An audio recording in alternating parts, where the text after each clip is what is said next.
សុភមង្គល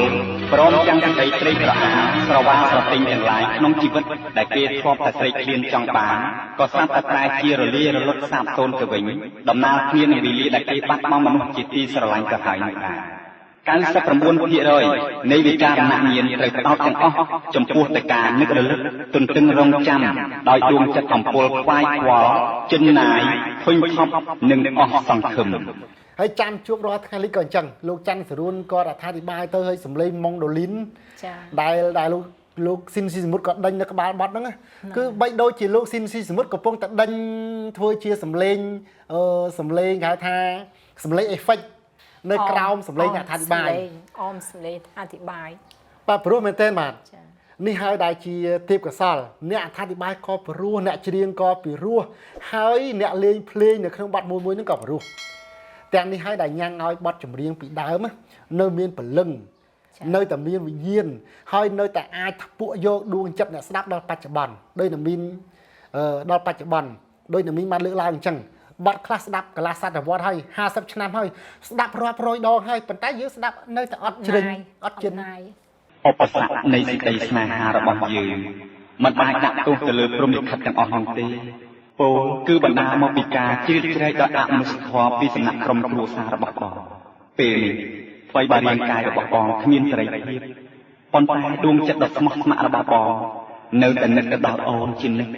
នឹកដល់អនុស្សាវរីយ៍រាល់ពេលថ្ងៃលិចវារឹតតែដុតចូលអរឲ្យនឹកទៅដល់អូនទ្វេឡើងទៀតថាបងខ្វះសមត្ថភាពក៏បានដែរប៉ុន្តែបើអូនជាបងវិញតើត្រូវដោះស្រាយយ៉ាងណាថ្ងៃនេះបានមួយថ្ងៃពីរថ្ងៃទេតលន់អត់ស្ដាប់ចម្រៀងពួកគាត់នោះស្ដាប់មួយជីវិតវាអត់តលន់ពេលទៅព្រោះទៅធ្វើឲ្យពេលតែស្ដាប់ទៅព្យាបាលអារម្មណ៍យើងពេលតែឈឺក្បាលមុំស្ដាប់ទៅបាត់ឈឺហ្មងអញ្ចឹងបាទចាហើយចំពោះមីផ្ទាល់ចិត្តគិតថាមានកម្រងថាបើសិនជាមានពេលវេលាគ្រប់គ្រាន់បន្ថែមទៀតនឹកអង្គុយសរសេរអត្ថបទអត្ថាធិប្បាយធ្វើខ្លួនឯងឡើងវិញបន្ថែមដែរអត់ខ្ញុំធ្វើ7វល់ហ្នឹងគឺមិនទាន់ចេញផ្សាយទេគឺនិយាយតែល្អជាងខ្ញុំទៅសេនេះទៀតចាហើយសម្លេងខ្ញុំពេលនោះគេស្ដាប់ទៅគេថាសម្លេងអ្នកពីដើមពេលដែលខ្ញុំនិយាយហ្នឹងគេថាសម្លេងអ្នកពីដើមមិនសម្លេងខ្ញុំគេអត់ជឿហ្មងកាលនេះឆ្នាំ90ជាងដែរមីង97ខ្ញុំចាប់ដល់ពេលលោកមកលពីចែកឋានទៅខ្ញុំភ្ញាក់ស្មារតីដាស់ស្មារតីថាត្រូវតែធ្វើអ្វីដើម្បីលោកមកលពីអញ្ចឹងក៏ខ្ញុំទៅសេអត្ថាធិប្បាយវល់សេកមាសអត្ថាធិប្បាយសេកមាសចាដើម្បីតំណាងលោកមកលពីហេតុអ្វីបានពេលហ្នឹងអ្នកមីងមិនយកទៅឲ្យខាងសមូហកម្មស្ទឹងសង្កែគេធ្វើជាកសាអត្ថាធិប្បាយដូចមុនដោយសារតែគាត់និយាយរួមទៅគណិតវាអត់ត្រូវគ្នាគាត់ចេះចង់ឲ្យអ្នកផ្សេងនិយាយទៅខ្ញុំអត់ស្រឡាញ់ style និយាយតែពេលហ្នឹងអ្នកស្រីសំអានណុលនៅរស់ដែរគាត់ចាស់ហើយគាត់ចាស់ហើយអញ្ចឹងទៅពូស្រួនក៏បែកបាក់មួយគាត់ទៅគាត់មានបញ្ហាទៅសម្លេងក៏រៀងយ៉ាប់ហើយគាត់មានជំងឺណុលគាត់មានជំងឺឆឹងខ្ញុំប្រឹងនិយាយខ្លួនឯងតតែបាន7វល់ហើយស្ដាប់ទៅព្រោះណាសម្លេងតែនិយាយគាត់តែអង្គុយស្ដាប់ណុលនិយាយតែមួយថ្ងៃណាខ្ញុំធ្វើខ្លួនឯងខ្ញុំចេះតែសម័យឃើញអត់ដែរឃើញមុខលោកច័ន្ទសរួនអ្នកស្រីសំអានណុលទេអ្នកមានថាគាត់មានវ័យច្រើនទៅហើយក៏ប៉ុន្តែសម្លេងគាត់អូអាយុ70ណាពេលនិយាយហ្នឹងណាអញ្ចឹងអ៊ំសំអាងណុលអាយុ70របស់ពូសរុន40ជាងពូសរុនក្មេងជាងគាត់ពូសរុនអាយុធំហាយយ៉ាងច្រើនណាកាលពីអ្នកហ្នឹងគាត់ប្តីប្រពន្ធគ្នាប្រពន្ធអ៊ំណុលគ្រូរបស់ពូសរុនចុះមិនលោកច័ន្ទសរួនយកប្រពន្ធអាយុច្រើនជាងគាត់សលេងព្រោះ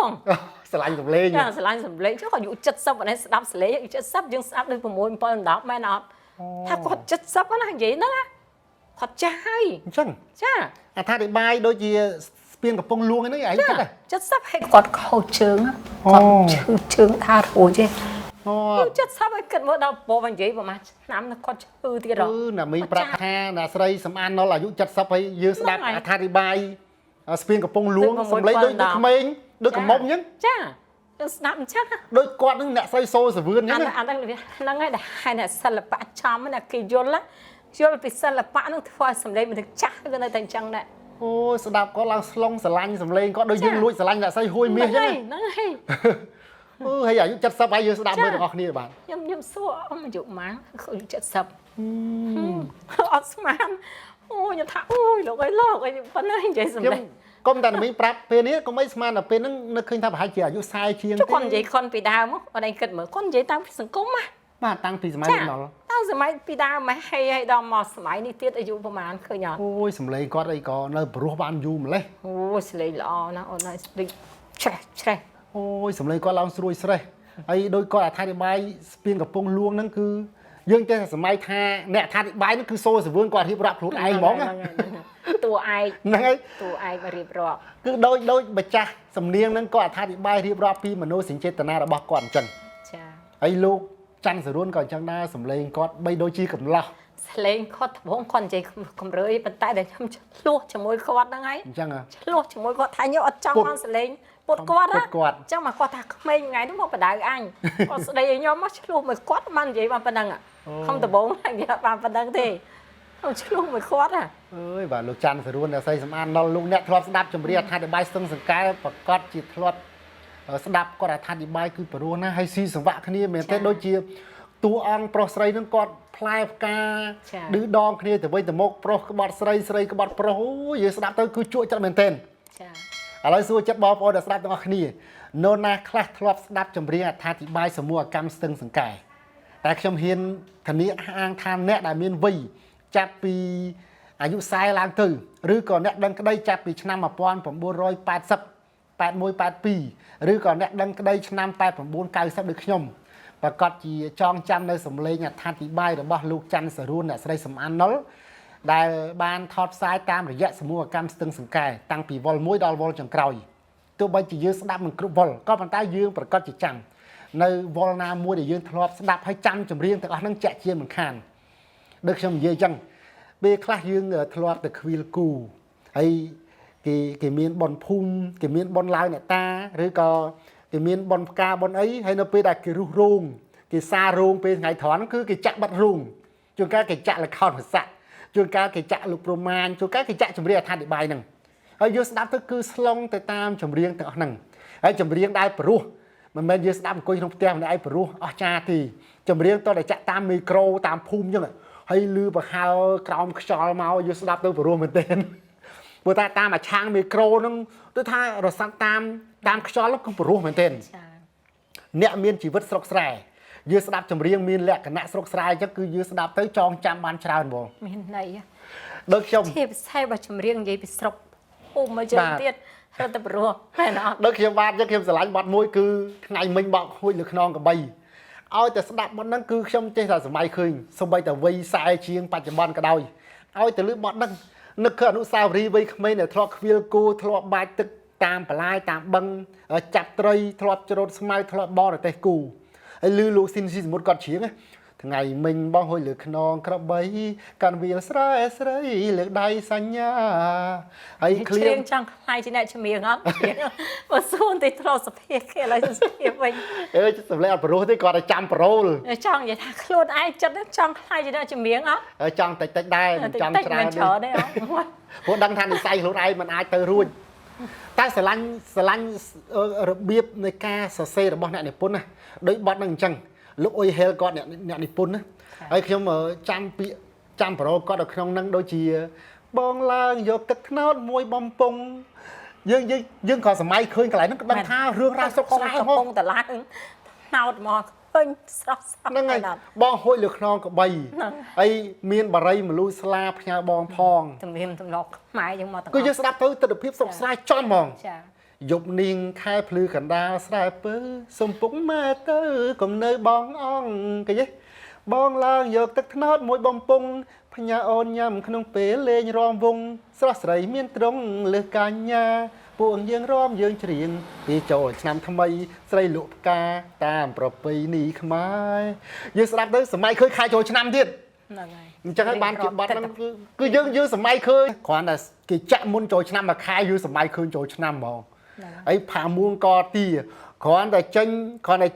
ត្រំប៉ែតលោកពេជ្រសលឿនមកយើងសម័យឃើញអ្នកស្រីរស់សេរីសុធាគាត់ដើរទៅវត្តយូរស្រាក់ទៅវត្តហើយមានប្រុសលួចក្លំមើលអីជើងសក់កាត់ថ្មីខ្លះលក់កបីព្រោះអីចាំងកាយអញ្ចឹងទៅយើងស្ដាប់ទៅគឺសម័យឃើញហ្មងណៃណងណាអីមេឃថ្មីខ្យល់ថ្មីដីជ្រោយទៅព្រំរសៀលរៃយំក្នុងជំរុំល្មុត dương sầm mai khơi nhà sập kiến sầm vai của mình lại bằng ai xoay phải lại một tráng nhưng ta đo lắm nó khơi phải lại một tráng nữa đó hai cô xoay rồi đó từ hai đai từ một bên để nhưng từ ba trôi nữa mà xử lý nhưng đào mặc lấy nó còn ai cô xoay nữa một con thì khơi men nhưng từ xua tẹt bong vào nhà phun thiệt từ xua hộp thọt nhà phun ót miên đó ngay trong chụp một quân quạt tiết ro rụp thọt nhưng từ tăng pì cài nắng cài mùi cài pì đó nghe chăng bong pro quạt làm cha hai pì nó ót miên rụp mà sặc na sọ hàng cho nó bột đập chọ bột chảo cha nó từ ro tăng nó mình mấy nó ôi sợ lại sna đại lục nhàm phun nè ôi lọ nè ấy Viang nón đam trái dục duyên đào hơi nó mà đó nó sợ đam thèn rọc trái bớ ai chăm tì ôi sao bằng cọp này bị có ra giờ đạp đập rưa bà sân chỉ đã dơ sạch rương dơ này ăn dơ mình đôi dòng chiên có thể bao sau sẽ van nói được câu tròn chứ nghe bằng ai cô svai pro lai một trăng nhưng mà khởi ai cô svai này đừng ta thế tám đám thôi chắc là ngày khôi sợ tám train vọt lệ chắc vì miền bờ lai kia từ miền bờ lai tới miền bờ lai vì mình về như thế bờ lai chắc svai nó cô là kiên nắng nó chết bờ lai đó ai cô svai bờ lai một tráng tôi khơi đằng nào chỉ có từng sòng cốc nữa đừng khơi từ xe đó đằng ngay thêm chết là sòng mai khơi ấy đây lục bây giờ phô tay bọt pre ăn sừng khâm nhân ôi thì chỉ cắt phải anh rồi nát còn nó khơi này sòng mai khơi ấy đam chơ thung miền lục đó chơi lưới ta sòng đây rấy á chắc tại sòng mai khơi mà khơi chỉ này hay trong chi cắt đó là cái này sả laแต่ทอมมันซาตาพรมนั่งสมัยเคยเนี่ยก็รับช่วยแต่พรมนั่งพรมนั่งก็ไหลนาใช่คอมชีดาโร่ให้บุพากระบายช่วยชมแดดใบสัตว์นั่งใช่สมัยเคยจุดหลุมมาหลุมพี่ก็ได้กัดตามเผยนะเคยเนียงนั่งnơi cái này xua mi nhom ta mi tẹt quạtนั่งมาช่วยนั่งชิดนี่พอท่านนั่งกอดน้านั่งอะไรมอเตอร์เลสนะก็จะเอาแผลยมเตี้ยนั่งแต่นั่งไหลขี้ตาแตกขี้นั่งเตี้ยตามนางเขาคอยเมย์เนี่ยไอ้ปตอบางคำสลายบัดก็ประอันจะสนายชมคอมชีดาววัดนิสาโก้นั่งไงวัดมันดีเนี่ยนั่งนั่งมองตอนนั้นเจอสมัยคนชมมูลูกซินซีสมดก็ได้กัดวัดนั่งปียุบไอ้คลันกานาครีนรีก็ประยุสมัยคุณหายายพอนแต่โอ้ยายพอนก็เนินดังอัดดังทำหมอชนนั่งไงเมื่อตอนแต่เคยเรากับสารหมอชวนมานั่งท่าโอ้บัดนั่งแต่บ้านลูกหมอชวนให้มันนักสมาทำหมอชวนก่อนอาจะเซตุ่มนกนั่งปรูดำเหมือนนั้นเคยแต่รองสมองบัดเละเนี่ยนะแต่ปรูหลังได้โดยเราเตะบะเนื้อกันดาพลังกระโอบคลันกานาครีปีไกรเนียปีเดตไรโดยคลันไซปือกานาครีนั่งจะท่ากระโอบแต่ปียุบนั่นใช่ไหมปียุบกานั่งให้มวยเตี้ยคือหมอชวนกอดกับรอไตปโรนายนองจังไงกอดฉานไตบอลแย่เมาพีอันนั้นแบบชมใส่เรื่องกอดชมไปโดนกอดนั่นจังอ่ะมันเจตนาเจนเอาจังเขียมบานสเปียขโมยกอดได้ขโมยกอดท่านี่คือเรื่องเดบอลูกหมอชวนตัวแล้วมันเจนเอาจังกอดท่ากอดสลันนารีมันน่ะชั่วโมงนารีชั่วโมงโดยนามีจังมันนาครีมันนาครีเต้ก็ปันแต่ดำใบกับเอากิจับอารมณ์หรือก็ครัวซานดังจังโยนารีบอมแรงเตยจิบกานาครีนารีกอประเนียงนั่งได้กอประนั่งตายมาดองคือเนียงนารีกอประปันแต่ลูกหมอชวนให้หมอชวนก็ได้กอประนั่งตาย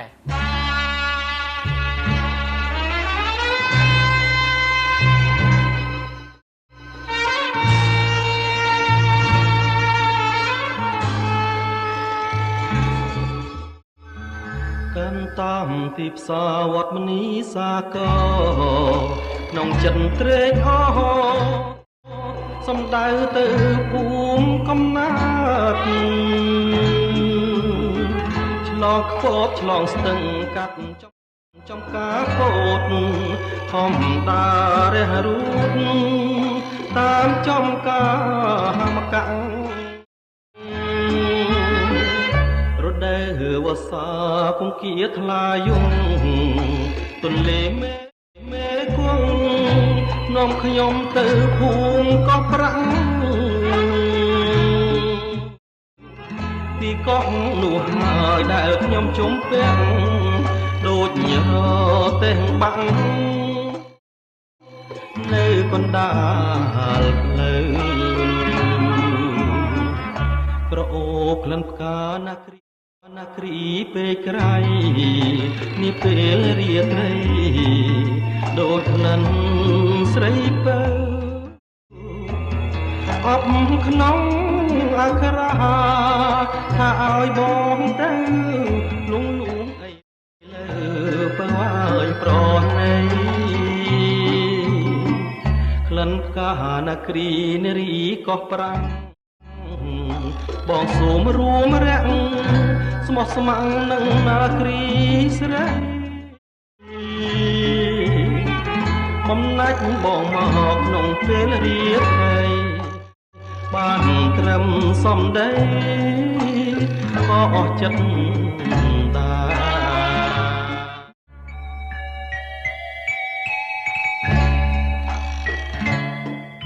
និយាយរឿងកក់ប្រាក់ខ្ញុំកាត់ខ្ញុំក៏តែងបត់មួយបត់ដែរណាកក់ប្រាក់លាក់រឿងខ្ញុំផងសំឡេងត្រូវជាដូចកំហាក់ច្រៀងវារនអ្នកច្រៀងអត់មានណាមានគាត់អ្នកកោះប្រាក់ក៏កូនសិស្សខ្ញុំក៏មកហាត់ច្រៀងហើយអត់តែកូនសិស្សមកគេនិយាយរឿងប្រាប់ណាខ្ញុំប្រាប់ខ្ញុំតែងតែគេនៅខេត្តណាខ្ញុំតែងឲ្យគេនៅកន្លែងនោះនៅស្រុកទេសគេហ្នឹងដល់ពេលឲ្យគាត់មកហាត់ច្រៀងគាត់ច្រៀងតែឥឡូវគាត់ទៅបួសគាត់បួសនៅកោះប្រាក់ហ្នឹងចាក៏អត់បានច្រៀងបទហ្នឹងទេអត់បានច្រៀងបទហ្នឹងទេអាគេនៅណាខ្ញុំតែងបត់នៅហ្នឹងខ្ញុំហេតុតែស្រឡាញ់បត់កោះប្រាក់នឹងពេកកាលមកពេញដបោមកពីស្រែមកពីតកៅមកដល់ពេញសួរគេកោះប្រាក់នៅខាងណាឮសូគេថានៅជាយពេញសួរគេទម្រាំទៅដឹងថាហ្នឹងផ្លូវទៅតាមទៀនស្វាយកាលនឹងខំជិះកង់ទៅកាលដល់យើងម៉ូតូជិះទៀតជិះទៅដល់កោះប្រាក់ហ្នឹងហើយកាលហ្នឹងក៏អត់ធ្វើស្ពានទៀតភាពឈើបាទកាលហ្នឹងទៅដល់កោះប្រាក់ឲ្យជិះកង់ឡើងកោះប្រាក់មើលទិដ្ឋភាពចកាពោតហើយខំដើររកចំការមកកាខ្ញុំលោកស៊ីនស៊ីមុតជាងមានចំការមកកាចំការអីហ្នឹងអត់ឃើញចេះខំដើរសួរគេកន្លែងណាមានដើរមកកាស្រុកឥឡូវវាអត់ខែពីដើមហ្នឹងគេមានឲ្យជិះកង់ពេញកោះប្រាក់ហ្នឹងជិះតាមវត្តផ្សេងហើយនឹងជិះដល់មាត់ច្រាំងទន្លេមីកុងរដូវវស្សាគុំខៀថ្លាយងទន្លេមីកុងនាំខ្ញុំទៅភូមិកោះប្រាក់ឲ្យខំជិះដើររហើយខំសួរអ្នកស្រុកភូមិទៀតចំនួនមុនលោកស៊ីនស៊ីសមុទ្រធ្លាប់មកដល់នឹងដែរអត់ដល់ដុំហ្នឹងដើរលេងដុំហ្នឹងចឹងដឹងហើយជឿថាគាត់ធ្លាប់ទៅដល់ហើយដោយសារតែបានលពីអីហ្នឹងក្បាលជ្រោយមកនៅចិត្តហ្នឹងតាជំនាពីច្បារអំពើទៅមកខ្សែហ្នឹងសិតតែតំបន់បាញ់សัตว์លេងហើយដើរលេងបាទហើយណាមួយមិនឆ្ងាយពីពេញផងគាត់ទៅដល់ហើយទៅលេងហ្នឹងជាពិសេសតែគេមានបុផាក្បាលជ្រោយនៅហ្នឹងគេទៅលេងហ្នឹងគេនាំគ្នាទៅលេងហ្នឹងញ៉ាំផុនក៏នៅហ្នឹងផ្ទះញ៉ាំផុននៅចិត្តហ្នឹងអញ្ចឹងបានជ្រោយដែរអញ្ចឹងបានបន្ទាប់ពីបាត់ដំបងគឺមួយជំនាញហ្នឹងគឺចម្រៀងច្រើនហ្មងចាច្រើនសាគាត់ទៅដល់ហ្នឹងទៅដល់ណាចម្រៀងទៅហ្នឹងទីមួយវាចិត្តពេញមិនអញ្ចឹងនេះចិត្តពេញគេស្រួលទៅដើរលេងហើយមានព្រៃគេបាញ់សัตว์ផងចាហើយដោយលោកម៉ាលពីគឺគាត់មានទម្លាប់មួយគឺបាញ់សัตว์អញ្ចឹងបាញ់សัตว์ហ្នឹងហើយជុលមន់ចាជុលមន់គេថាគាត់ជុលមន់ដល់ថ្ងៃគាត់ស្លាប់ហ្មងនោះស្លាប់នៅសារជុលមន់ហ្នឹងតាអញ្ចឹងចាខាំងបេះដូងដូចដាក់របៀបដាក់នវល់ដាក់ទៅមន់គាត់ចាញ់គេទៅស្លប់ទៅខាំងបេះដូងហ្នឹងហើយសាក់រឿងមន់ហ្នឹងតាពិតគាត់ត្រូវវិលទៅអាមេរិកវិញមិនអញ្ចឹងចាហើយអាយុប៉ុណ្្នឹងសោះហ្នឹងស្ដាយដល់អូនគាត់នៅក្មេងដែរហ្នឹងប្រជុំខ្ញុំហ្នឹងថាគាត់លេងមន់តាំងពីនៅក្មេងជុលមន់ហើយបានខាំងបេះដូងហ្នឹងជឿងហ្នឹងតាហ្នឹងហើយធ្លាប់ឮប្រពន្ធលោកស្វាយសំអឿលើកឡើងដែរថាស្វាយសំអឿក៏ចូលចិត្តមន់លោកស៊ីនស៊ីសមុទ្រក៏ចូលចិត្តមន់ហើយម៉ាឡៅពីហ្នឹងក៏ចូលចិត្តមន់សូម្បីតែគង់មិនឈឿនសរសេរនៅក្នុងសភៅគាត់ក៏និយាយពីរឿងជុលមន់ហ្នឹងដែរចាហើយអញ្ចឹងបានជាម៉ាឡៅពីគាត់ចូលចិត្តលេងមន់តាំងពីក្មេងរហូតដល់គាត់ស្លាប់គឺគាត់ស្លាប់តែរឿងមន់ហ្នឹងហ្មងអត់រឿងអត់តន់ទៅទេហើយថាគាត់ឆ្នាំរកាណាមិញចាអូរកាសัตว์មន់ហ្នឹងហ្មងហ្នឹងហើយលោកស៊ីនស៊ីសមុទ្រឆ្នាំរកាដែរហ្វយហូហ្នឹងក៏រកាដែរណាអូស្វាយសំអឿក៏ឆ្នាំរកាដែរណាសារកាចឹងបានចូលចិត្តមន់ចាបាទនេះគឺជារឿងរ៉ាវរបស់កវីចំនួនដើមដែលយល់ស្ដាប់ទៅគឺជក់ចិត្តមែនទែនដើរដល់តាណាមានបត់ទៅនឹងហើយបាទអូលោកម៉ាឡពីកន្លែងណាក៏គាត់អានទៅដល់ដែរហើយខ្ញុំធ្លាប់ឮលោកលេងសំណាងប្រាប់ថាគាត់ធ្លាប់ធ្វើជាចៅហ្វាយស្រុកកំពង់សៀមចាហ្នឹងហើយគាត់និយាយតែអូគាត់ធ្លាប់ប្រាប់នៅមិញដែរចាចៅហ្វាយស្រុកកំពង់សៀមហ្នឹងតែបត់ភ្នំស្រីអីហ្នឹងភ្នំប្រុសចាលាលាចាក់តងភ្នំប្រុសភ្នំស្រីដីកំពង់ចាមចាហើយកំពង់ចាមកំពង់ចិត្តខ្ញុំមើលនៅដំបងសុំមាត់ជ្រៀងឯងបាទដំបងគឺលោកសុំមាត់ជ្រៀងហើយសំណោះភ្នំស្រីចាហ្នឹងផាហុំកវីហ្នឹងម្ដុំហ្នឹងឲ្យតែនិយាយពីក គាត់ទៅដល់ទៅនោះគាត់នៅទៅហ្នឹងគឺត្រូវតែងហ្នឹងហើយហើយលាហើយកំពុងចាមអ្នកស្រីម៉ៅសារ៉េតចាក៏សុទ្ធតែជាស្នាដៃរបស់លោកម៉ាឡាពីតែតាមពិតគាត់អ្នកកំពុងឆ្នាំងទីឆ្នាំងតែគាត់ធ្វើច្បាយខែទៅនោះធ្វើច្បាយស្រុកតែនេះគាត់បញ្ជាក់ថាគាត់ធ្វើពីឆ្នាំប្រហែលទៅ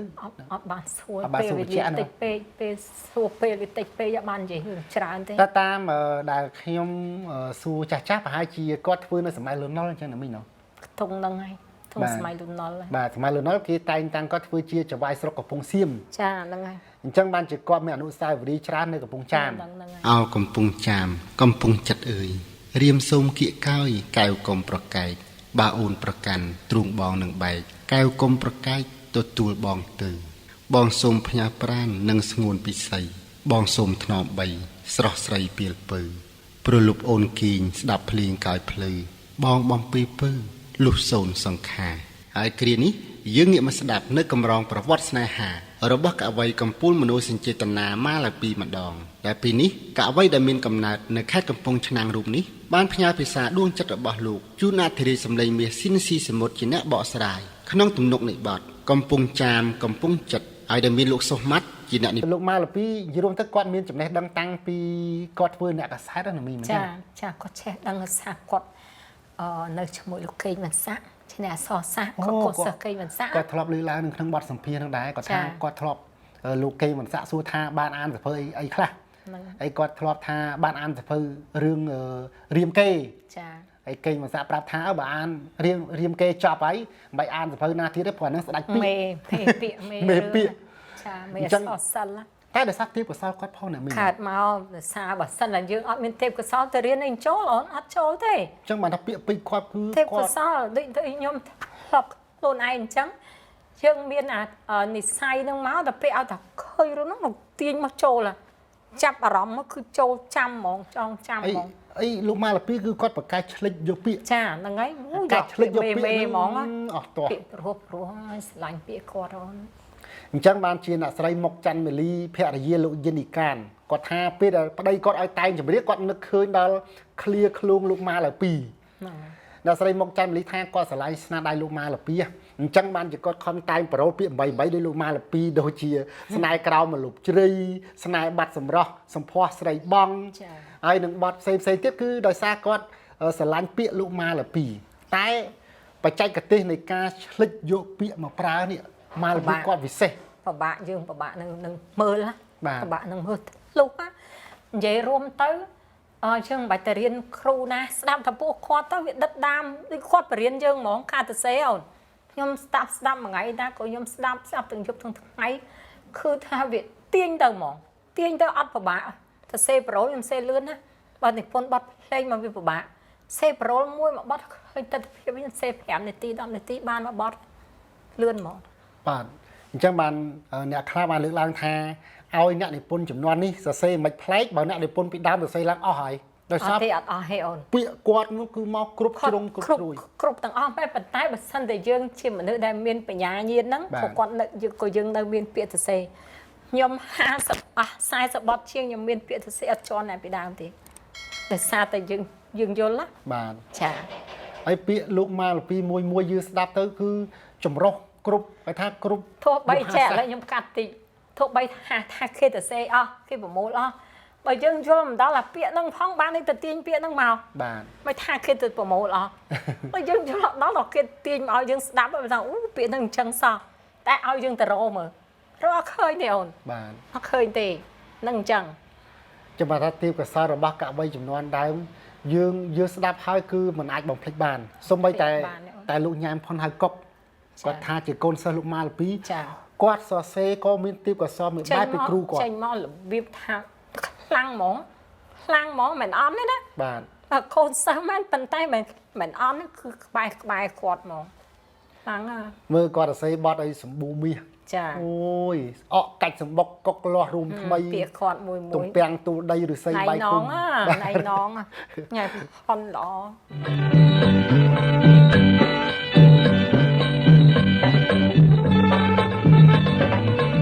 សួស្តីអស់លោកអ្នកនាងនេះជាចម្រៀងមានអត្ថបទរបស់សមូហកម្មស្ទឹងសង្ការភាគទី5ភាគនេះយើងខ្ញុំទាំងពីរ អុយសុផលរៀបរៀងដើម្បីឧទ្ទិសជូនចំពោះវិញ្ញាណក្ខន្ធព្រាមច្បងម្ចាស់សម្រាប់មេឃខ្មៅងងឹតនៅសារី លោកកវីញ៉ាំខុនហៅកុកម្ចាស់ទំនុកបោះសម្បូរមាននិងលោកឡារាំងម្ចាស់សម្លេងអនុស្សាវរីយ៍បទយុវជនខូចចិត្តព្រមទាំងអស់លោកអ្នកនិពន្ធបទភ្លេងទំនុកច្រៀងអ្នកចម្រៀងតន្ត្រីកសម័យមុនទាំងអស់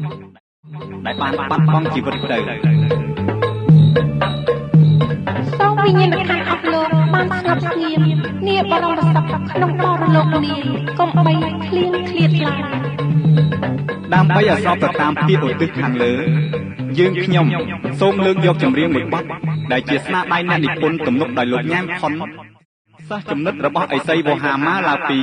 មកដាក់ជាបទទី1ហើយដែលមានអធិរាជសម្លេងគ្មានគូប្រជែងស៊ិនស៊ីសមុទ្រលោកជាអ្នកបកស្រាយបទនេះមានចំណងជើងថាសំបួរមាស អីកំណាបស្នា ស្រាវជ្រាវបទសេរីចាប់មាសឯងតែស្រាវជ្រាវសេរីចាប់មាសឯណានិពន្ធដឹងឯង ដឹង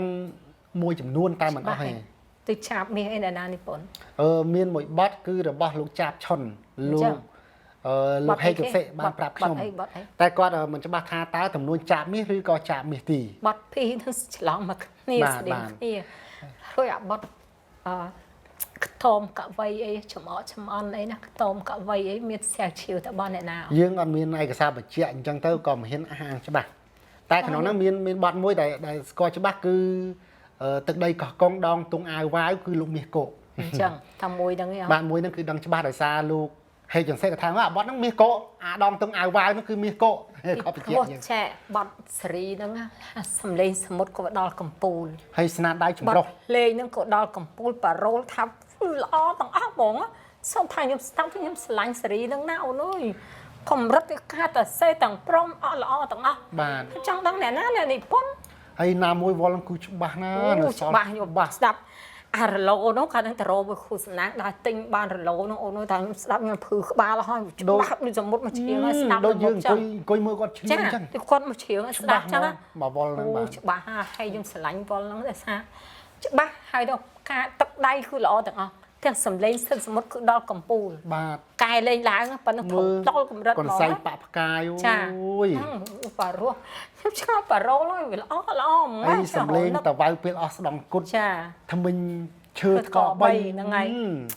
សេរីនឹងប្រុសណាអូន ខ្ញុំថាក្នុងហ្នឹងគឺមានចម្រោះស្នាដៃទាំងលោកមាសកោម៉ាឡៅ2លោកស៊ីនស៊ីសមុទ្រគឺចម្រោះគ្នា ខុតជាមានញ៉ែមផុនដែរ បាទញ៉ាំផុនក៏អាចមាននៅក្នុងហ្នឹងផងដែរ ព្រោះអីថ្មិញឈើថ្ក3ស្រុកហ្នឹងគេត្បាញណា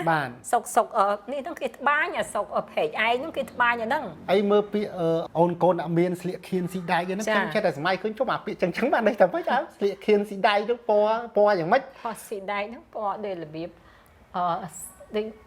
សណ្ដែកបាយអីទីខ្ញុំមិនសូវច្បាស់ដែរថាស៊ីសណ្ដែកបាយរៀងប្រមុំកទាដូចរៀងកទានឹងដូចពណ៌ ហ្នឹងហើយប្រមុំកទាខ្ញុំស្លៀកទៅវត្តចេះឆ្ងល់ថាប្រមុំកទាហ្នឹងរៀងម៉េចដឹងថាប្រមុំវាអញ្ចឹងតែអាប្រមុំកទាប្រហែលជាស្រុកគាត់មើលទៅគេនិយមអញ្ចឹង ពេលដែលគាត់តែងបត់ស្អីទឹកឡើងស្អីនោះ ទឹកឡើងលេខព្រៃដីទលេសាប ហេស្អីពេលជុំទឹកឡើងស្អីដីទៀបអីនោះពេលស្អីខ្ញុំភ្លេចនិយាយពាក់កណ្ដាលខ្ញុំភ្លេចពេលដែលខ្ញុំទៅក្បាលជ្រោយហ្នឹងណា បាទ ពេលខែពេលដែលខ្ញុំតែងបត់ប្រផាងវាស្នាផាក្បាលជួយពេលខែភ្ជុំពេលភ្ជុំហ្នឹងទឹកវាឡើងលេចផ្លូវហ្នឹងស្រុកហ្នឹងណាទឹកឡើងលេចផ្លូវឃើញទុកអីនៅក្រោមដើមរាំងអីធ្វើឲ្យយើងមានអារម្មណ៍តែងបត់បានគ្រប់ហ្មងគឺល្អហ្មង បាទលោកញ៉ាំផុនក៏តែភាគច្រើនជាប់ដងទលី ចាជិះស្រុកហ្នឹងជាប់ជាប់ដងទលេ ដីអូអើយកំអាលជន់អីហ៊ានភ្នាល់អីបងទៅកាប់ជេរែកមកមកទុំស្រុកគាត់តែអ្នកស្រុកទឹកទើបបានដឹងថា ទលេ ស្គាល់ ស្រុកទលេហើយផ្ទះគាត់ហ្នឹងចិត្តមកទលេហ្នឹងញ៉ែមផុនហ្នឹង ហើយបាត់ហ៊ានភ្នាល់អីខ្ញុំឃើញអ្នកចម្រៀងសម័យក្រោយដែលអត់រស់នៅស្រុកមានទលេមានទឹកមានអីហ្នឹងគឺអត់ស្គាល់កន្សៃទូកទេ ចា ឃើញលោកញ៉ាំផុនគាត់ទៅសេមកអ្នកច្រៀងយកមកច្រៀងសម័យក្រោយច្រៀងខុស អត់យល់ពាក្យ អត់យល់ពាក្យថាកសែងទូកទៅជាកសែង ហ្នឹងហើយកសែង ទូកបងទូកខ្លីកសែងចំផ្កាប្រណាំងកាលណាតែបានជោគជ័យឃើញទេទូកអូនទូកខ្លីកសែងចំផ្កាប្រណាំងកាលណាតែបានជោគជ័យអញ្ចឹងដល់ពេល អ្នកច្រៀងសម័យក្រោយអត់យល់ពាក្យកន្សៃគាត់ស្មានតែកន្សែង ហ្នឹងហើយគាត់ ទូកអូនទូខ្លីកន្សែងចងផ្កាទៅវិញ ហ្នឹងហើយគេនិយាយកន្សៃយើងអត់យល់តែកន្សែងបណ្ដោយ ទូកវាមានក្បាលវាមានកន្សៃកន្សៃកតុយទូកហ្នឹងគាត់រៀបរាប់ទាំងក្បាលទូករៀបរាប់ទាំងកន្សៃទូកទូកបងទូកវែងកន្សែងចងក្បាលឈរចំកណ្ដាលស្រ័យច្រៀងផ្ដាស់ផ្ដងណាហើយដល់ពេលអ្នកស្រីរស់សេរីធាច្រៀងកន្សែងទូកអ្នកច្រៀងសម័យក្រោយស្មានតែកន្សែង កន្សែង ទូកអូនទូកខ្លីកន្សែងចងផ្កាទៅវិញតាមពិតកន្សែងទូក ចា ការរីងបាំងស្លឹកមីនាងអូនណាយព្រឹកម៉ោង8 បត់ខ្ញុំសង្ស័យញ៉ែផុនព្រោះអីអ្នកស្រុកហ្នឹងគេហៅមីនាង បាទ គេនិយាយចឹងណាសំដីញ៉ែផុនហ្មង បាទលោកញ៉ែមផុននៅក្នុងកាសែតអនុស្សាវរីយ៍បាត់ដំបងទី2ភាគច្រើនគឺស្នាដៃលោកញ៉ែមផុនស្ទើរតែទាំងអស់ ហ្នឹងហើយ ព្រោះថាគាត់អ្នកស្រុកតលីអ្នកស្រុកទឹកគឺគាត់ស្គាល់ហ្មង ស្គាល់ ហើយស្រឡាញ់ពាក្យគាត់រឿងកុកហ្នឹងហ្មង ចា ដូចជាអកកាច់សម្បុកកុកលាស់រួមថ្មីហើយបត់ មានបត់ណានោះអាខុកសង្គមទ្រាំទាចំណៃឃ្លានចំណៃមិនទេដែរលឺហ៎ ហើយរាំងអើយរាំងរេរាំងអើយរាំងរេទេម៉ែករកគ្នារក កំព្រា នេះកុកកំព្រាគុំចាំចាក់ត្រីហើយបើស្រីស្លកុក ចា ស្លនឹងទឹកថ្លាត្បិតកុកវាថាសាច់វាស្អាតណាស់ហើយតើតើនឹងរឿងរ៉ាវលោកញ៉ាំផុនហើយកុកដូចជាកុលាបជ្រួយតព្រំចម្ប៉ាកោះថ្មីហើយនឹងបបផ្សេងទៀតសម្បត្តិបងមួយហ្នឹងខ្ញុំធ្លាប់បានសម្ភាសប្រពន្ធគាត់គាត់ថារឿងរបស់គាត់និងប្រពន្ធគាត់មែនហើយប្រពន្ធគាត់បានលើកឡើងថាមិនមែនរឿងគាត់អីរឿងប្តីគាត់ទេព្រោះញ៉ាំផុនគាត់អត់ចេះញ៉ាយប្រប្រែច្រើនទេរឿងហ្នឹងគឺគេឲ្យគាត់ជួយនិពន្ធពីរឿងស្នេហាគេនៅខាងហ្នឹង រឿងគេទេមិនរឿងគាត់ទេ ព្រោះតែស្រុកគាត់គេដឹងថាគាត់អ្នកតែងនៅយោធាពិរម ចា អញ្ចឹងទៅគេក៏ជួយប្រាប់សាច់រឿងចេះគាត់តែងឲ្យគេទៅ ចា ព្រោះញ៉ាំផុនក៏អត់សូវចេះនិយាយច្រើនទេប្រពន្ធគាត់ថាហើយញ៉ាំផុនស្រឡាញ់ប្រពន្ធគាត់ដោយសារឃើញប្រពន្ធគាត់ហ្នឹងអង្គុយត្បាញ គាត់ថាគាត់ធ្វើដំណើរជិះកាត់មុខផ្ទះហ្នឹងមកបំពេញមកតែងចម្រៀងអីទៅគាត់ឃើញទៅបានគាត់ចាប់ចិត្តស្នេហាអញ្ចឹងក៏បានខ្លាចជាភរិយាស្វាមីវិធី ស្អាតណាគាត់ឆ្នះហ្នឹងនៅស្អាតសាច់ម៉ត់លោងហ្មងមេងទៅប៉ុណ្ណាទៅ ហើយទាំងកូនទាំងប្រពន្ធអត់ដឹងថាប្តីគាត់តែងចម្រៀងបានច្រើនអញ្ចឹង ទេគាត់មកជួបខ្ញុំឲ្យសភៅមើលព្រោះខ្ញុំប្រម៉ូស្នាដៃគាត់ហ្នឹងថាអូប៉ាខ្ញុំតែងខ្ញុំអត់ដឹងសោះខ្ញុំប្រម៉ូស្នាដៃគាត់ចងក្រង ហ្នឹងហើយសូម្បីតែអង្គុញក្រោយ3បត់ហ្នឹងព្រោះល្បីសឹងអីអត់ដឹងថាបត់អត់ដឹងថាបត់ប៉ាតែង ញាក់ទៅមកខ្ញុំយកសភៅឲ្យមើលថា អូញ៉ាំផុនស្នាដៃគាត់ហើយផ្អែម អូដល់មុខមិនទេ បើញ៉ាំផុនខុសពីម៉ាលពីត្បិតតែរៀនពីម៉ាលពីក៏ប៉ុន្តែគ្រូតែងតែបត់កំសត់ដល់ពេលកូនសិស្សតែងតែបត់ណាសប្បាយផ្អែមល្ហែមស្នេហាគាត់គឺផ្អែមល្ហែមហ្មងស្រណោះដៃអូនហុចឲ្យបងថ្នមហើយកំណាប់ស្នេហា តែពេលវេលាហ្នឹងគាត់វ័យគាត់ក្មេងអត់ទាន់ជ្រៅពីជីវិតណាអត់ទាន់មុជជ្រៅក្នុងជីវិតណាមកម៉ាលពីគាត់ដិតដាមប្រពន្ធច្រើនទៀតចង់ដឹងរឿងជូរចត់សបើម ចឹងបានម៉ាលពីគាត់តែងបត់ណាក៏កំសត់ទៅតាមសាច់រឿងរបស់គាត់ដល់ពេលញ៉ាំផុនប្រហែលជាគាត់មិនធ្លាប់មានគេក្បត់ចិត្ត ជួបទេអត់ទាន់ជួបខាង មិនដាច់ឈឺចាប់ទេមិនដាច់ឈឺចាប់ អត់ទាន់អញ្ចឹងការតែងស្រាលហើយ ហ្នឹង អញ្ចឹងវាអត់ដល់ជំរឿដូចមនុស្សចាស់ទេខុសក្មេង ទោះបីជាបត់ចង្វាក់ស្លូមនោសញ្ចេតនាក៏បត់នឹងអត់ព្រាត់អត់ព្រាត់គ្នាដែរ ប្រត់មួយជីវិតអីស្ដាប់ទៅខុសវាបណ្ដាណានឹងចុកចាប់ពេក ហ្នឹងហើយដូចជាកំណាប់ស្នេហ៍គឺយូរស្ដាប់ទៅផ្អែមបាទ ថាតែវ័យខាងនិពន្ធវាទៅតាមវ័យទទួលហៀបឈូសចាប់ប៉ុណ្ណាកម្រិតនៃការនិពន្ធវាទៅតាមហ្នឹង ហើយសម្បួរមាសអកកាច់សម្បុកក៏រួមថ្មីហ្នឹងគឺសំបីតែបត់ចង្វាក់រាំក្បាច់បើអ្នកនិពន្ធផ្សេងប្រហែលជាទៅជាចង្វាក់ឈឺចាប់ជាបត់ភ្លេងជាទំនុកឈឺចាប់ហើយតែញ៉ាំផុនគាត់នៅតែរបៀបហើយថាស្នេហាគាត់ផ្អែមល្ហែមគ្រាន់តែលួចស្រឡាញ់គេដដែល អោអ្នកសច្ចាំងនៅភ្នំសំពៅជួយធ្វើម៉ែឪឲ្យខ្ញុំផងចុះរឿងខ្ញុំពីប្រានលោកបានដឹងអស់សូមជួយសង្គ្រោះឲ្យស្នេហ៍សុខសាន្តនេះជាទំនុកពាក្យពេចន៍ដ៏សែនផ្អែមល្ហែមនិងត្រជាក់ដូចទឹកអម្រឹតរបស់កវីសម្ដីផ្អែមញ៉ាំផុនហៅកុកក្នុងទំនុកនៃបទស្ទឹងសង្កែកំប្រែចិត្តហើយដែលបកស្រាយ ទៀតគឺរំវងគឺចំតួសបាយហ្មង ចាសบาย ហើយបើម៉ាលពីសំបីតបត់ខ្លះរំវងក៏គាត់តែរបៀបរៀងចង់ឈឺចាប់តិចដែរ រៀងអត់លះ ដូចជាបងនងខ្មៅរត់អញ្ចឹង អត់លះទេអត់លះអត់សบายទេ គេឈឺចាប់របស់គាត់ គាត់អត់តែងមកសบายកើតទេ ហ្នឹងហើយ អញ្ចឹង យូមានមួយទេតែគាត់តែងជាចង្វាក់រងវងរបៀបសបាយលួចស្នេហ៍គេធម្មតាដូចជាទូកថ្នោតហ្នឹងគឺអាហ្នឹងគ្រាន់តែន័យធៀបខ្លាំងទូកថ្នោតបាទអរគុណណាស់អញ្ចឹងនៅថ្ងៃនេះយើងបានសន្ទនាច្រើនជាមួយអ្នកមីងប៉ែនារីអំពីទឹកដៃកវីអ្នកនិពន្ធចំនួនដើមចម្រុះប្រធានបទបានតែអ្វីដែលយើងបានដឹងថ្ងៃនេះមួយដ៏សំខាន់គឺអ្នកមីងប៉ែនារីជាអ្នកដាក់ងារឲ្យលោកគុំមុនឈឿនថាកវីម្ចាស់ស្ទឹងសង្កែអញ្ចឹងយើងចងចាំទាំងអស់គ្នាហើយលេងសង្ស័យលេងឆ្ងល់លេងស្មានតទៅទៀតអ្នកខ្លះស្មានថាអូងារហ្នឹងគេដាក់ឲ្យគាត់តាំងពីទសវត្សរ៍ទី60និងទី70ស្ដាប់ទៅដូចតែពីដើមដាក់ដាក់ទៅវាសមនឹងទឹកដៃរបស់គាត់សមនឹងរឿងរ៉ាវដែលគាត់បាននិពន្ធអញ្ចឹងយើងដឹងច្បាស់ហើយថាអ្នកមីងប៉ែនារីជាអ្នកដាក់ងារឬក៏រហស្សនាមឲ្យលោកគុំមុនឈឿនថាកវីម្ចាស់ស្ទឹងសង្កែទី1ហើយអ្នកមីងប៉ែនារីក៏ជាអ្នកដាក់ឈ្មោះសមូហកម្មស្ទឹងសង្កែផងដែរឲ្យខាងផលិតកម្មផលិតចម្រៀងកាសែតរបស់លោកតាយឹមយួនដែលទូទៅគេហៅថាចម្រៀង731ឬក៏អូឡ িম্প ិកសញ្ញាកង5តែចាប់ពីមានឈ្មោះថាសមូហកម្មស្ទឹងសង្កែគេក៏បានស្គាល់តូបស្ទឹងសង្កែណាតែទិញនៅតូបតាស្ទឹងសង្កែទៅមានហើយវល់ហ្នឹងអញ្ចឹងបានជាប់តូបស្ទឹងសង្កែសមូហកម្មស្ទឹងសង្កែហ្នឹងគឺតាមរយៈអ្នកមីងប៉ែនារីនេះឯងហើយអ្នកមីងក៏បានធ្លាប់ជួបអ្នកនិពន្ធដែលយើងតែងតែសរសើរតែងតែលើកពីទឹកដៃរបស់គាត់ខ្លាំងដូចជាលោកម៉ាឡពីលោកគង់មុនឈឿន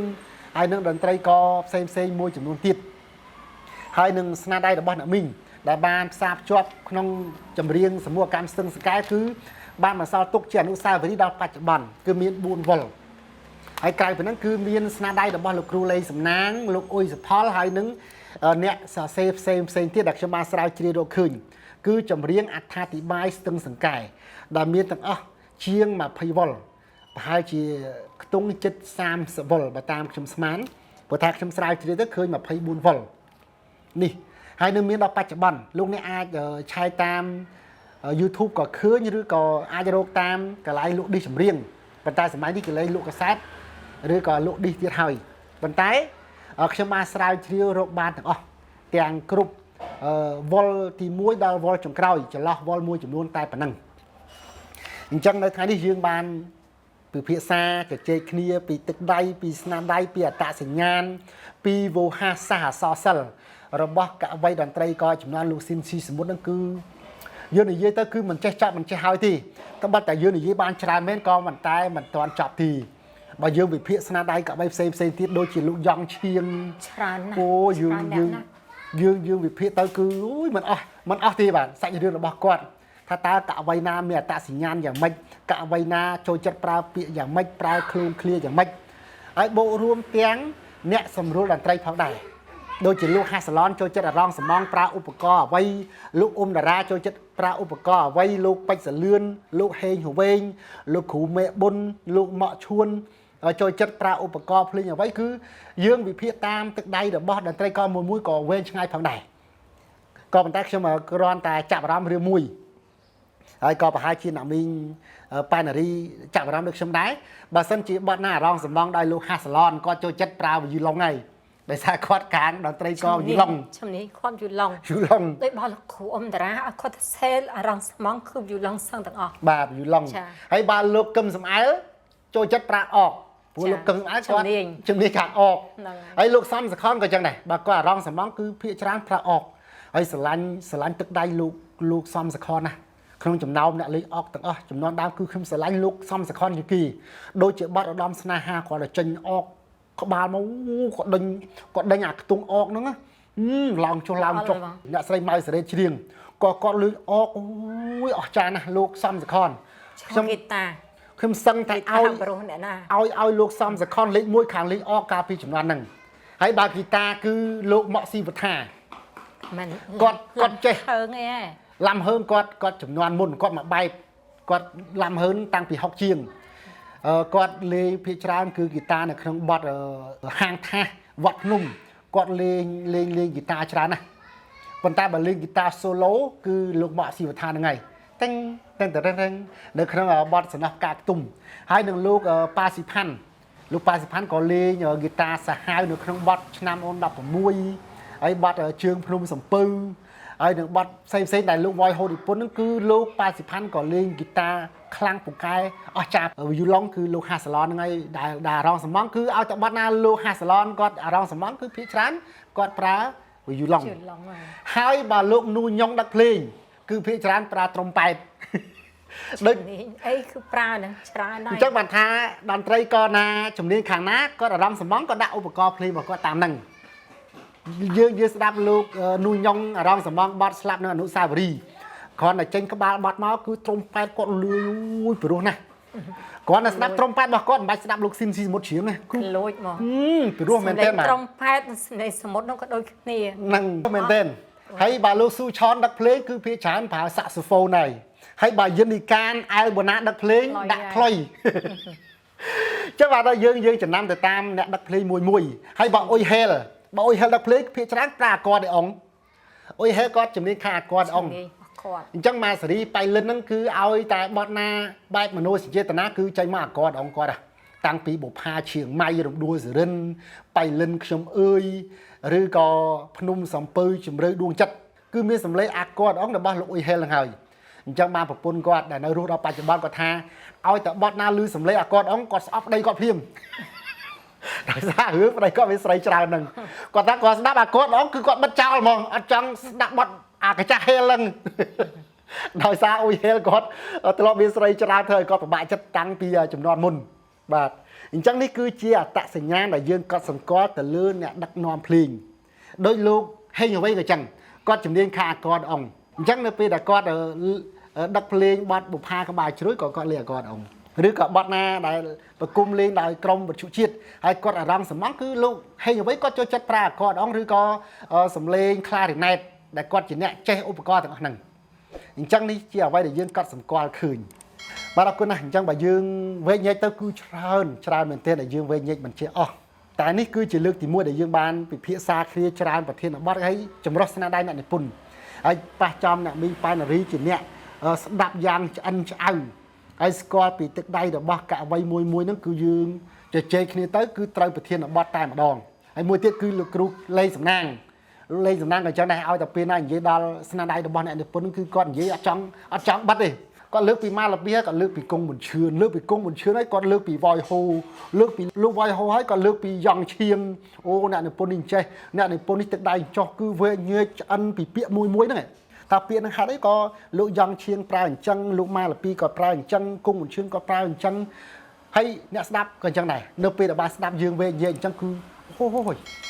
ស្ដាប់បទចម្រៀងគឺព្រោះធម្មតាទេតែនៅពេលដែលបានស្ដាប់យើងវែងញែកពាក្យពេចន៍អត្តសញ្ញាណពីទឹកដៃកវីមួយដល់ពេលហើយងាកទៅស្ដាប់បទនឹងវិញស្ដាប់ទៅដូចគេវែងញែកដូចលោកសេងតារាដូចណាមីងប៉ែននារីដូចលោកលេងសំណាងលើកឡើងដែរអត់ដល់ពេលស្ដាប់ទៅបានស្រឡាញ់ពាក្យស្រឡាញ់ចម្រៀងស្រឡាញ់ពាក្យស្រឡាញ់ឃ្លោងឃ្លារបស់កវីហ្នឹងចាយើងស្ដាប់ទៅគឺដូចលោកគង់មួយជើងគាត់តែស្អីអាពាក្យថាបងឈឺកក់ឈាមនេះអុកសារ៉េនអញ្ចឹងគឺពាក្យហ្នឹងខ្លាចជាពាក្យប្រជាប្រិយហ្មងឲ្យតែចេញបទហ្នឹងមកនេះហើយប្រយ័ត្នចុកឈាមនេះអុកសារ៉េនណាអញ្ចឹងវាជាប់ទៅជាពាក្យប្រជាប្រិយចំអន់ឲ្យគ្នាបាទអរគុណណាស់អញ្ចឹងសម្រាប់ឱកាសនេះយើងក៏មិនវែងឆ្ងាយទៀតដែរព្រោះថាបើនិយាយទៅ2ម៉ោងទៀតក៏មិនចប់ដែរព្រោះថាមិនចេះអស់មិនចេះហើយទេអ្នកស្រាវជ្រាវជួបជាមួយអ្នកស្រាវជ្រាវនិងអ្នកសរសេរអត្ថបទអត្ថាធិប្បាយគឺយើងនិយាយមិនចេះចប់ទេចាំមានឱកាសណាមួយទៀតខ្ញុំមានពេលនឹងសូមពេលអ្នកមីងប៉ែននារីមកជជែកសន្ទនាគ្នាជាបន្តទៀតពីកវីផ្សេងដោយលោកយ៉ងឈៀងជាដើមយើងមិនទាន់បានវែងញែកអស់សេចក្តីទេបើកម្របហ្នឹងហើយយ៉ងឈៀងហើយសូម្បីតែលោកញឹកសរិនណាលោកមកឈួនញឹកសរិននេះហ្នឹងក៏ទឹកដៃរបស់គាត់មកបែបផងដែរតែបាត់តែគាត់មិនល្បីក៏ប៉ុន្តែដល់ពេលដែលយើងស្ដាប់ទៅក៏ពីរោះអស់ចាមួយបែបល្អអត់មានអ្នកអន់បាទអញ្ចឹងបានថាអ្នកនិពន្ធពីដើមគឺគាត់មានភាពពីរោះមួយបែបម្នាក់អ្នកជំនាញក៏ចឹងលើកឡើងមកតាំងនឹងដើម្បីកុំឲ្យគេភ្លេចដើម្បីគេជំនាន់ក្រោយគេយល់គេដឹងឆ្ងល់អ្នកណាអញ្ចឹងបាទជាការពិតយើងមិនតាំងអញ្ចឹងអត់ស្គាល់ទេបាត់អស់លេងហើយសំបីតែសម្ដេចព្រះនរោត្តមសីហនុយើងស្ដាប់បទរបស់ព្រះអង្គគឺមានអត្តសញ្ញាណប្លែកពីកវីអាជីពខ្ញុំតាំងរូបលោកដោយសារកម្រិតនៃការនិពន្ធគាត់មិនមែនរាស លក្ខណៈ កម្រិតលើ បាទកម្រិតអន្តរជាតិទៀត ចាកម្រិត ហើយជាចង្វាក់អន្តរជាតិ ចា បទរបស់សម្ដេចព្រះនរោត្តមសីហនុសម្ដេចឪយើងមើល ជើង មួយ រះ ចង្វា តាំ ក់ ងតៃអត់ដល់ទេតៃអត់បានទេ មួយចង្វាក់លោកគឺគេអាចរាំពេញពិភពលោក ចា ព្រោះថាជាចង្វាក់សកល ចា យើងស្ដាប់បទរាត្រីដែលបានជួបភ័ក្រមើលរឹតទឹកហើយបទ ចា ភ្នំពេញហើយបទបុផាវៀងច័ន្ទ សក្ការៈអី បាទ ព្រោះណា កាលបងចយាត្រានារៀងពីរដ្ឋាក្រុង ស្ដាប់ទៅណែព្រមចង់រំមក សូម្បីតែពាក្យពេចន៍គឺពាក្យស្ដាច់មក ស្ដាច់ ឃើញទេ ជើងរះជើងតៃអត់ដល់កម្រិតហ្នឹងអញ្ចឹងបាទខ្ញុំតាំងរូបអត់មានណាគេចាប់អារម្មណ៍ពីព្រះរាជនិពន្ធណាពេលខ្ញុំចាប់អារម្មណ៍ខ្ញុំកោតទៅសើពីស្នាបរបស់លោកបានជាតាំងរូបលោក នឹងឯស្នាប្រហបព្រះអង្គគឺបែបស្ដាច់មក ចាចេញមកកម្រិតខ្ពស់តើយើងរៀនបត់ផ្សេងមកយើងយល់ណាឆ្លើកម្រិតនេះប៉ុណ្នេះគឺគាត់លើគេព្រះអង្គគឺលើគេស្នាដៃទៅបីពៅសិផោជាអ្នករៀមច្បងនិពន្ធបត់ភ្លេងក៏ដោយអ្នកណាក៏ដោយខ្លាំងប៉ុណ្ណាក៏ដោយក៏ចាញ់ដែរតែថាចេញមកស្ដាច់ អញ្ចឹងបានយើងស្ដាប់បទរបស់សម្ដេចគឺយើងឃើញពីអត្តសញ្ញាណរបស់ព្រះអង្គគឺប្លែកហើយបទភ្លេងក៏ប្លែកទំនុកក៏ប្លែក ប្លែកទាំងអស់ ដោយយើងលើកឡើងដដែលអញ្ចឹងបុផាវៀងច័ន្ទយើងស្ដាប់មកគឺពាក្យស្ដាច់មក ចា កាលបងចយាត្រានិរាសពីរដ្ឋាក្រុងកម្ពុជាពាក្យស្ដាច់មក លោកផ្ទាល់ណា ហើយសិពាក្យនិរាសពីរដ្ឋាអូពាក្យអញ្ចឹងណា ពាក្យស្ដាច់ហ្នឹងហើយរាជស័ព្ទហ្នឹងហើយ បើយើងធម្មតាឃ្លាត ចា កាលបងចយាត្រាឃ្លាតពីអីស្រុកខ្មែរហ្នឹងទៅ ចា តែពេលព្រះអង្គនិរាសពីរដ្ឋាក្រុងកម្ពុជាដល់វៀងច័ន្ទ រាជស័ព្ទហ្នឹងគឺមានទម្ងន់ណា ពាក្យព្រះអង្គគឺប្លែកមក ចា ដល់វៀងច័ន្ទភារាពាក្យនោះវិសេសមក ពាក្យដែលប្រើទេ អត់ដែរប្រើកវីណាក៏ដែរប្រើដែរដល់វៀងច័ន្ទភារារងាឯកា ធ្វើអត់ដូចចង់និយាយថាធ្វើអត់ដូចអត់មានណាធ្វើដូចព្រោះព្រះអង្គជាស្ដេចចុះការរស់នៅរបស់ព្រះអង្គគឺប្រើតែពាក្យហ្នឹងហើយយើងមិនដែរប្រើណាយើងអត់ដិតដាមពាក្យហ្នឹងទេលោករស់នៅក្នុងជីវភាពហ្នឹងចឹងលោកយល់ពីរឿងហ្នឹងយើងទៅលោកទៅសេចេញមកពីទឹកបតីរបស់លោកគឺវាមានកម្រិតខ្ពស់ហ្នឹងចឹងបានខ្ញុំតាំងរូបលោក ហើយព្រះអង្គគឺជាកវីដែលមានស្នាដៃមុនគេមុនឯងទៀតផងកាលពីជំនាន់នោះហើយយើងស្ដាប់បទភ្នំពេញក៏អញ្ចឹងដែរទំនុករបស់ព្រះអង្គគឺទំនុកស្ដាច់ហ្មងឃើញទេភ្នំពេញរាជាងធានីជាទីប្រជុំជនីយ៉ាងណាឃើញពាក្យហ្នឹងគឺពាក្យរបស់មហាក្សត្រហ្មង ចា យើងស្ដាប់គឺស្នាប្រហោះព្រះអង្គគឺអត់ច្រឡំជាមួយកវីធម្មតាផ្សេងដែលយើងលើកឡើងទី ចា គឺភាសាបែបរាជស័ព្ទជាភាសាថ្នាក់ខ្ពស់និរាសពីរដ្ឋាក្រុងកម្ពុជាដល់វៀងច័ន្ទភារារងាឯកា ពាក្យហ្នឹងគឺយើងស្ដាប់មើលហើយប្រហែលជាលោកអ្នក គ្រាន់តែយើងនិយាយកាលបងចយាត្រាអញ្ចឹងចេញមកស្ដាច់បាត់ហើយហ្នឹងឃើញទេដើមហ្នឹងស្ដាច់ អញ្ចឹងបានអ្នកស្ដាប់ទាំងឡាយមុនពេលដែលយើងវែកញែកអញ្ចឹងគឺស្ដាប់ទៅមានអារម្មណ៍ថាធម្មតាទេដល់ពេលយើងវែកញែកមកបង្ហាញមួយអញ្ចឹងថាអូដល់ពេលស្ដាប់យើងវែកញែកអញ្ចឹងថាអូពាក្យហ្នឹងជាពាក្យមហាក្សត្រជាពាក្យស្ដាច់តែងមែន ចា ពាក្យដែលកវីផ្សេងមិនដាល់យកមកប្រើ អត់ងាយប្រើបាន បើប្រើអត់ត្រូវនឹងខ្លួនឯង លែងតែគាត់ថែងចម្រៀងនិយាយពីរឿងក្នុងរឿងណា បាទ អាហ្នឹងបានចូលពាក្យស្ដាច់មកប្រើតែបើថាខ្លួនឯងគឺនិយាយអត់ចេញ បាទដល់ពេលព្រះអង្គជាស្ដេចតែងទៅត្រូវនឹងខ្លួនរបស់ព្រះ ចា អង្គ យើងរៀសជាអត់មានពាក្យហ្នឹងប្រើ មិនថែមលបោយទៀតទីប៉ុន្តែនិយាយទៅកាត់ឲ្យជាប់ប្រតិកលាគ្នាបាទចឹងអរគុណដល់មីងប៉ាណារីមែនទែនបាទអូជាង2ម៉ោងហើយបាទមើលទៅហើយប៉ុន្តែជឿយកថាអ្នកស្ដាប់អ្នកទស្សនាកំពុងតែស្ដាប់ជក់ចិត្តណាប្រហែលជាមិនចង់ឲ្យចប់ទេមែនទេបាទចាំមានពេលឱកាសណាមួយខ្ញុំនឹងរកពេលឲ្យមកសុំអ្នកមីងសុំពេលវេលាអ្នកមីងម្ដងទៀតវែកញែករឿងលោកយ៉ងឈៀងម្ដងដែលលោកអ្នកស្ដាប់ទាំងអស់តែងតែសរសើរអំពីទឹកដៃកំពូលរបស់កវីស្អប់ស្ដាច់ដល់ឆ្អឹងនេះដែលអ្នកណាក៏ដឹងថាតែងចម្រៀងតាំងពីនៅក្នុងគុករហូតដល់ជាប់គុកហើយតែងពីជាប់គុករហូតដល់ចេញពីក្រៅគុកវិញហើយដែលតារាក៏បានលើកឡើងថាលោកយ៉ងឈៀងនឹងគុកដោយផ្ទះហើយនឹងខ្លួនគាត់អញ្ចឹងចេញចូលបាទហើយនឹងរឿងរ៉ាវរបស់កវីផ្សេងទៀតពិសេសគឺរឿងរ៉ាវរបស់លោកស៊ីនស៊ីសមុទ្រដែលយើងស្ដាប់ហើយតែងតែសរសើរអំពីទឹកដៃកវីស្វ័យប្រវត្តិរបស់គាត់បាទអរគុណណាស់អញ្ចឹងចុងក្រោយអរគុណអ្នកមីងមែនទែនបាទអរគុណច្រើនហើយក៏ជឿជាក់ថាអ្នកមីងកន្លងមកក៏មិនធ្លាប់បានលើកឡើងពីអារម្មណ៍របស់ខ្លួនលើកឡើងពីអ្វីដែលចង់មានប្រសាសន៍ឲ្យអ្នកស្ដាប់បានដឹងបានឮពីជំរឿចិត្តខ្លួនឯងផងដែរតែឥឡូវនេះបានអត់តន់តែចេះសួរបានមកទៅជីកមកចេញអស់បើអត់ចេះសួរអ្នកមិនដឹងនិយាយអត់ចេញ ហ្នឹងហើយកន្លែងបញ្ចេញអាចង់និយាយអត់ចេញទេ ថោកកម្រិតហ្នឹងវាដូចគ្នា ผมรับได้แค่นี้ใจมาวิถีอ่ะ บาท สันเนี่ยเซมาสัมเพียเนี่ยมาจังใจแต่สาขี้อัดยลละ อัดยุล เคยเซนระยลแต่เซระมาจวบเนี่ยต้องเถื่อกายดัง จังบานท่าซัวปีเมากันตอนอ๋อโดยสร้างเนี่ยซัวก็โยนปีเรื่องนั้นเนี่ยชลายก็โยนปีสัตว์เรื่องนั้นจังเยอะนึกเคยยี่เยตาปีลูกมาละปีคงเหมือนเชื่อแต่ปนังยืนเยอะตอนจับห้องไอ้เนยเนี่ยปุ่มเซมติดนี่โดยสร้างแต่เนี่ยซัวป่ะเนี่ยชลายว่าเอาคนยังเอาคนอยู่ทำไมให้สังคมท่ายืนมาสนับในสนับได้ดอกบ้านเนี่ยมีไปน่ะรีเซมติดไอ้ไปเจาะจงกลางติดจะปูการทาดิบายดอกบ้านเนี่ยมีแต่ทอดตรงนี้อาโยกtừปัจจัยเอาเดี๋ยวสนับมาสนับคลา พันท้ายพงแต่รอสเรสันการนั่งยืนใจแต่เนี่ยไอ้ดัดเพลงแต่เนี่ยไอ้ยังช่างสนับตั้งอาคาได้ในใจเวียนี่เวียยืดนะเวียที่จะเวียปลาเวียจะล้อvậy mà ai nhưng cho bên là chui vậy chẳng vì tìm mà bót việc liệt pe chứ chẳng tôi chương sợi trong computer bà bữa tha ca san thần niên đi nè đã đáp của pung tại ca nghe thấy chán thế bà trong đápไปทั้งbà ban là minh pan là ri sẽ tha thì bay ao sẽ mua cam sưng sừng cay và rùa dạng năng tới bà ban sẽ đáp có tha thì bayខ្លួនai tiết ta tự đom dạng mình à vậy để con sẽ hay con gìខ្លួនai nó cứ việc trâu nữa à vậy để con chẳng bàn ngày bữa tha sẽ xây ở kia để dễ khai kia để dễ đào ta đặc biệt sẽ xây hay để dễខ្លួនai và con chỉ vừa đầu xe ru mà dễ ru mà đôi dạng để pôn chăng sẽ xây hay bà xong chỉ riêngខ្លួនai tiết là nó bàn tha để một chẳng hơi đôi lúc xin chỉ một con này pônខ្លួនai con riêngខ្លួនai con đăng tha con chẳng bànอย่างmình bà nè này pôn con sẽ xây tới con chẳng bàn chẳng tay chúng ta nè riêng ở đầu còn ta ai chạy tha cho pô lô xin xì một mùi nhẹ tay tụm nục ở quạt sẽ may tha trong ba phần này đi ta chúng ta lô xin xì một chiếc máu lơ ở quay được con trong bàn tiếp còn bên này con chỉ lơ pô tha nhưng mà sắm phê cả tí sắm phê mà lúc khổ ôm đã ha ta khá để tay bót ai lục xin một chiếc nữa ạ lúc khổ có tha khoa ai ọt khoa ai ọt có tha rồi vậy mình bàn còn vậy chẳng cúp cốt rồi tận gì mà bán tận á người ta biết ha cốt cái thằng pan đấy thế là phải cốt riêng một chiếc ai mà bị lơ thì cốt trong bán thì ha rồi cái lại gì miên chắc bạn xem nước lan và thèm tí lúc long bộ vật nơi pe đại lục xin xì một riêng bắt ly hai so còn làm áo nó cốt bài chất món còn tha pro có tay tâm đang thay tranh mấy chứ đập pe còn lục xin xì một chiếc tranh máu ui bọn nó tranh trắng lúc chất cầm chiêng tay tụm nút bọt chăn re lư rụt dân krong có tay ta pro làm đang thắc bắt tranh màu mấy chứ ta đập pe lúc xin xì một con là xây bọt chẳng vạ bốc xa nào qua hay riêng tranh máu con ui được phớp bài chặt mỏ chà tha con đang thay